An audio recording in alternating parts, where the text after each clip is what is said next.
శ్రావణ మాసం అంతా శుభమే జరిగేలా ఆ శివుడి కృపా కటాక్షాలు వాసవి మాత ఆశీస్సులు ఉండాలని రాష్ట్ర వైద్య ఆరోగ్య శాఖ మంత్రి దామోదర రాజనరసింహ అన్నారు. సంగారెడ్డి జిల్లా ఆందోళన మండలం జోగిపేట పట్టణంలో మంగళవారం వైద్య ఆరోగ్య శాఖ మంత్రి దామోదర రాజనరసింహ పర్యటించారు. ఈ పర్యటనలో భాగంగా పట్టణంలోని శ్రీ వాసవి కళ్యాణ మండపంలో ఆర్యవైశ్య సంఘ మహిళలు నిర్వహించిన పారాయణ మండప పూజా కార్యక్రమానికి ముఖ్య అతిథిగా హాజరయ్యారు.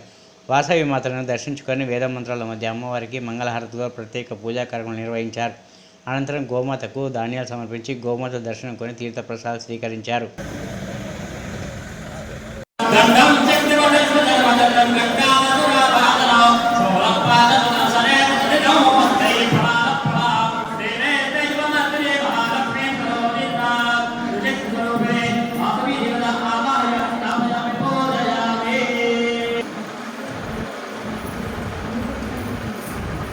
ఓంకారం చేద్దాం. ఓంకారం అయిన తర్వాత మనం ఎప్పటిలాగా ఇక రోజు ఏమన్నా అట్లా చదివేద్దాం.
డైరెక్ట్ వస్తే నేను